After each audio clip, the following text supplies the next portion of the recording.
그러니까 육친은 무엇, 누구, 어디, 어떻게, 영어로 얘기하면 what, who, where, 네 가지 개념을 담고 있습니다. 안녕하세요. 역학 전문가 덕현입니다. 오늘은 육친에 대한 말씀을 드려볼까 합니다. 육친은 어느 곳에서 또 육신이라고 불리기도 하는데요. 뭐 다 똑같은 겁니다. 육친은 사주 해석에 있어서 꽃이라 할 만큼 그 활용 범위가 매우 넓습니다. 그래서 오늘은 육친의 개념을 좀 먼저 살펴보고요. 육친이 무엇인지, 육친 해석에 있어서 어디서부터 어디까지만 적용해야 되는지에 대한 말씀을 드려보도록 하겠습니다. 자, 첫 번째, 육친이라는 것은 일간을 중심으로 한 사물을 규정하기 위한 도구입니다. 즉, 다시 말해서 내가 갑일간이냐 을일간이냐 뭐 정일간이냐 무일간이냐 이런 거에 따라서 육친은 달라지게 되는 것이죠. 그러니까 이거는 엄밀히 말해서 음양오행이 아니고 일간 중심으로 한 상생상극을 말하는 것입니다. 자, 그래서 예를 들면 내 친구가 있다. 내가 볼 때 그 친구는 뭐가 되죠? 비견이 되는 것이죠. 예, 내 친구는 비견입니다. 왜냐면은 나하고 똑같은 입장에서 서 있기 때문에 그 어깨견자를 써가지고 나하고 같은 동등한 위치, 그러니까 쉽게 말해서 친구, 같은 동업자, 같은 일을 하는 사람, 같은 입장에 있는 사람, 이런 대상을 보통 비견이라고 우리는 표현을 합니다. 그런데 이제 그 친구가 누구에게나 비견이 되지는 않지 않습니까? 예, 그 친구 아버지가 볼 때는 그 친구는 비견이 아니고 관성, 자식이 될 것이고, 그 친구의 부인의 입장으로 본다면 그 친구는 관성, 남편이 되는 거죠. 그쵸? 그 다음에 그 친구의 어머니가 그 친구를 보면은 식상이 될 것이고, 이렇게 육친은 똑같은 사람을 놓고 그 사람을 자기 입장에서 무엇으로 볼 것이냐를 규정하는 것이 육친입니다. 그렇기 때문에 같은 사람이라도 입장에 따라서 그 육친은 계속 달라지는 게 육친의 기본적인 원리가 되는 것이죠.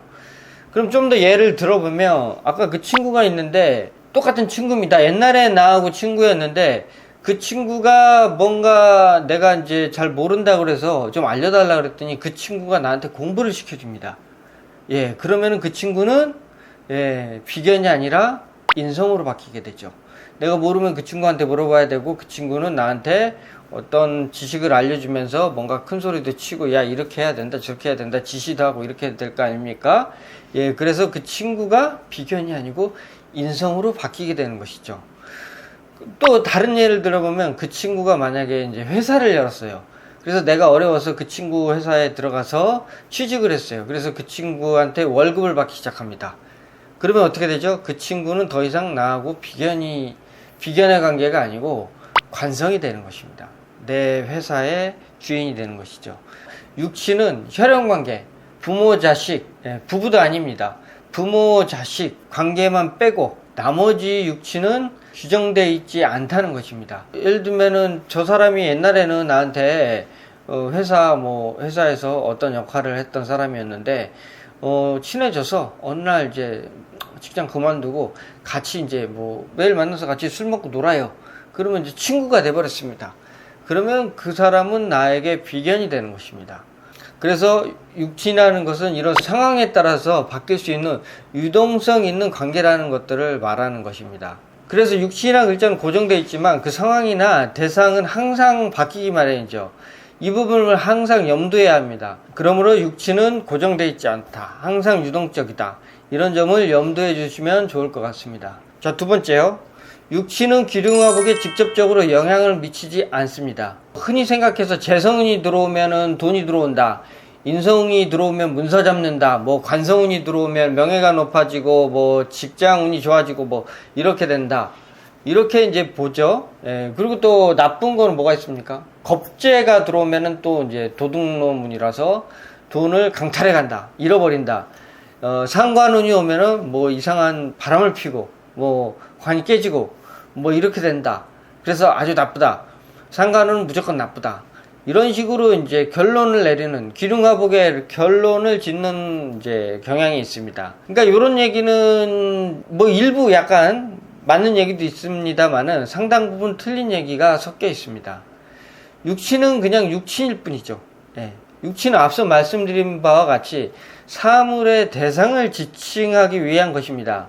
그러니까 육친은 무엇, 누구, 어디, 어떻게, 영어로 얘기하면 what, who, where, who, 요 네 가지 개념을 담고 있습니다.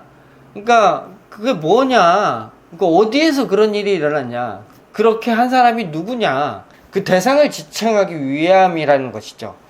그러니까 거기에 그냥 대상일 뿐이지 거기에 좋다 나쁘다의 개념이 들어가는 순간 육친의 해석은 그 범위를 초과하게 되는 것입니다. 자, 오늘 어떤 사람을 만났어요. 그럼 그 사람이 무엇이냐는 그 사람과의 이해관계에 의해 달려있다는 것입니다. 만약 그 사람이 나한테 돈을 투자해 줄 사람이에요. 그러면은 인성이 되겠죠. 날 도와주는 사람이니까, 내 그 일간을 도와주지 않습니까? 그게 인성이니까 그 사람 인성이 되는데, 그 사람도 인성이고, 예를 들면 나한테 도와주겠다라고 유혹을 하면서 미끼를 던지는 사람이 있어요. 그 사람도 내가 볼 때는 나를 도와줄 것 같으니까 같은 육친으로서는 인성에 해당이 되는 것입니다. 그럼 두 사람은 비슷한 느낌이겠죠. 그러면 나는 나에게 도와주는 사람을 좋아하게 되겠죠. 싫어할 리가 없지 않습니까? 자, 그런데 그 인성이라는 개념이 둘 다 있는 것인데, 전자는, 그러니까 날 도와주는 사람은 진짜 좋은 일이고 나한테 사기치려고 하는 사람은 나쁜 일이지 않습니까? 근데 인성 자체가 지금 좋다 나쁘다라고 규정할 수 있는 근거는 그 어디에도 없는 거죠. 중요한 거는 인성이 문제가 아니고 인성의 태도, 인성이 나한테 어떻게 하느냐가 중요한 거지, 인성 자체가 문제될 건 없지 않습니까? 그런데 인성은 뭐 좋다느니 나쁘다느니, 상관 좋다느니 나쁘다느니, 뭐 편제는 어떻다느니, 뭐 이런 식의 이제 어떤 특정 육친을 지칭해서 좋다 나쁘다라고 규정을 지어버리면 안 된다는 것입니다. 인성이 들어왔으면 인성은 당연히 나를 생해야 좋은 것이고, 비경업제가 들어왔으면 당연히 비경업제는 식신이나 상관을 생하는 형태로 가는 것이 좋고, 식신이나 상관이 들어왔으면, 뭐 상관이 꼭 나쁜 게 아니고 상관은 재성을 살리면 좋은 겁니다. 그런데 그게 뭐 식신이 들어와도 재성을 살리지 않고 있다면은 그게 결코 좋은 식상이다라고 얘기할 수는 없죠. 예, 반대로 뭐 식상이 들어와 가지고 식신도 관을 칠 수가 있어요. 그래서 재성은 안 살리고 관을 살리고 있다. 그러면은 그 식신은 식신이라도 나쁜 겁니다. 예. 그러니까 식신 자체로서 좋다 나쁘다 규정할 수가 없는 거죠. 그러니까 다만 그 이제 행위를 보셔야 되는데, 행위는 음양오행과 상생상극에 달려 있다는 뜻입니다. 이 세상에 다 쓸모없는 것은 없죠. 예, 개똥도 약에 쓰려고 하면은 없다, 뭐 이런 말도 있고, 돌멩이도 이게 내가 집 지을 때 구하려고 하면은 또 없는 게 보통의 일이죠. 그러니까 뭐 똥이 밭에 있으면 거름이지만 방 안에 있으면 이게 오물이 되듯이, 이게 이제 어떤 입장과 상황이냐에 따라서 그것은 좋을 수도 있고 나쁠 수도 있다는 것이죠. 그렇기 때문에 육친적으로 무조건 좋은 육친이거나 무조건 나쁜 육친은 없다는 점도 기억하시면 좋을 것 같습니다. 자, 마지막 세 번째, 뭐 이어서 하는 말씀이긴 한데요. 뭐 비견, 식신, 정제, 정관, 정의는 좋고 겁제, 상관, 편제, 편의는 나쁘다. 뭐 혹시 이렇게 뭐 알고 계시지는 않으신죠? 혹시 그렇게 알고 계신 분이 있으시다면은 그거는 이제 좀 잘못 이해하고 계신 겁니다. 이 부분은 음양이 좀 서로 일관과 맞고 좀 음양이 다르고 이런 차이의 문제로서 이렇게 이제 규정을 한 것이거든요. 예를 들면 정제나 정관이 있다. 그러면은 이거는 뭐 남편과 부인이고, 편제와 편관이 있다. 그러면 이거는 애인이다. 뭐 이렇게 책에서 뭐 그런 얘기들을 좀 봤지 않습니까? 근데 책에서 봤다고 그걸 계속 앵무새처럼 똑같이 떠들면 안 되잖아요. 그걸 이제 실관을 해서 진짜 그런지를 검증해 봐야 되지 않습니까? 근데 검증을 해보면 그렇던가요? 예, 저는 아니던데요. 예, 편관, 편제가 있어도 예, 잘만 사는 사람 있고 바람 안 피고, 정관, 정제가 있어도 바람 막 피고 다니는 사람들도 있어요. 오해하지 마시고, 정관, 정제가 막 이렇게 바람 핀다 이런 뜻은 아니고, 그러니까 정관이나 편제, 편관, 예, 이런 것이, 이런 걸로써 그 남편의 또는 부인의 그 품질을, 도덕성을 규정할 수 없다라는 거예요. 그러니까 그런 바람피는 문제는 다른 데에 있는 거지, 뭐 편재는 그렇고 뭐 정재는 안 그렇고 이런 게 아닙니다. 그 다음에 돈도 뭐 정재는 내 돈이고 편재는 내 돈 아니고 이런 게 아니라는 거예요. 이거는 편재가 있어도 부자로 잘 사는 사람 얼마나 많습니까? 예, 이거는 이제 그 돈을 다루는 스타일, 그 다음에 부인을 내가 선택하는, 부인과 관계하는 그 스타일, 또는 여자 같으면은 편관이겠죠. 편관이나 정관이겠죠. 그러면은 남편을 내가 대하는 스타일, 어떻게 나는 남편과 관계를 유지하면 좋겠는가, 이런 것들을 말하는 거예요. 그런 것들을 말하는 거지, 그게 뭐 좋다 나쁘다 규정할 수가 없지 않습니까? 예를 들면은 이제 정으로 되어 있다, 그러면 정관, 정제 이런 거겠죠. 정관이나 정제는 음양이 서로 이제 짝지어진 겁니다. 그래서 짝지어져 있기 때문에 항상 음양은 이렇게 붙으려고 하는 성질이 있어요. 그렇기 때문에 항상 이렇게 둘이 좀 뭔가 붙어서 같이 뭔가를 이렇게 하려고 하는 경향이 있습니다. 한마디로 좀 이렇게 붙어 다니려고 한다는 거죠. 또 부부는 또 그래야 좋은 거라고 또 인식하고 있는 것도 있고요. 근데 이제 편재, 편관 입장에서 보면은 그렇게 하는 거는 너무 좀 귀찮아. 필요할 때만 우리 공유하자, 이렇게 생각하는 것이 이제 편재, 편관입니다. 그러니까 이제 정관은 편관을 이해하기 힘들고 편관은 정관을 이해하기 힘들 수도 있어요. 뭐 저렇게 사냐? 부부가 그러면 되냐? 그리고 편관 입장에서는 아우 맨날 저렇게 나는 귀찮게 붙어 다니는 거 너무 난 싫어. 아우 그냥 딱 필요한 거 딱딱 해주고 또 필요한 거 있으면 얘기하면 내가 딱딱 하고 그냥 그렇게 낫지. 이렇게 이제 서로 가치관의 차이가 이제 달라지게 되는 것이지, 그게 좋거나 나쁜 것에 대한 직접적인 영향을 미치지 않는다는 것이죠.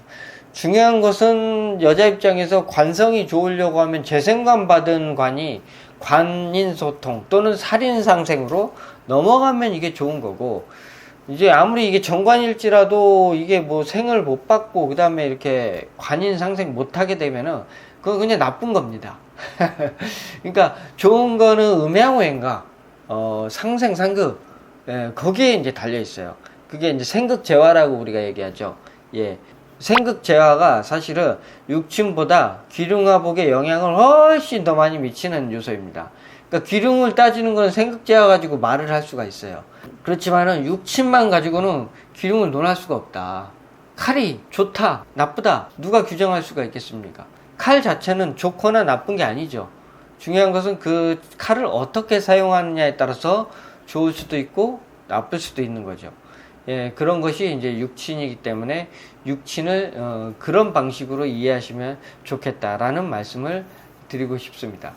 자, 그 외에도 육친에 대해서 할 얘기는 많지만 오늘 영상은 모든 기능을 육친으로 찾으려고 하는 사고를 벗어나 음양오행으로 눈을 돌리시면 더 크게 보인다라는 이제 말씀을 드리기 위해서 육친에 대한 이제 개념 정리를 간단하게 좀 말씀을 드려봤고요. 사주 분석도 이게 습관입니다. 습관을 어떻게 들으느냐에 따라서 공부를 하면 할수록 공부가 계속 이렇게 늘고 뭔가 깨달음이 일어나고 이럴 수도 있는 반면에, 습관을 잘못 들이시면 상황에 따라서 계속 이론 갖다 붙이고 저어령 갖다 붙이고, 어떨 때는 육친 갖고 얘기했다, 어떨 때는 형충파해, 어떨 때는 12운성, 어떨 때는 뭐 삼화 이런 거 갖고 결론에 이르기까지 그 과정이 늘 일률적이지가 않고 그냥 이거 썼다 저거 썼다 하게 되면 결과적으로 그게 이제 10년이 되든 20년이 되든 실력은 늘지가 않습니다. 예. 뭔가 이제 우리가 운동을 할 때도 이게 기본 자세를 딱 잘 잡아야 이게 이제 곳으로 나아가는 거 아니겠습니까? 그래서 사주 명리도 마찬가지로 이 기본의 아주 기본기를 튼튼하게 잘 잡고 그 위에서 이렇게 성을 쌓아 나가시는 게 높은 학문을 쌓아 가시는 길이다 라는 말씀을 드리고 싶습니다. 자, 다시 한번 말씀드리겠습니다. 육친은 무엇, 누구, 어디, 어떻게, what, who, where, how, 요 네 가지 개념을 갖는다는 사실 잊지 마시기 바랍니다. 마치겠습니다.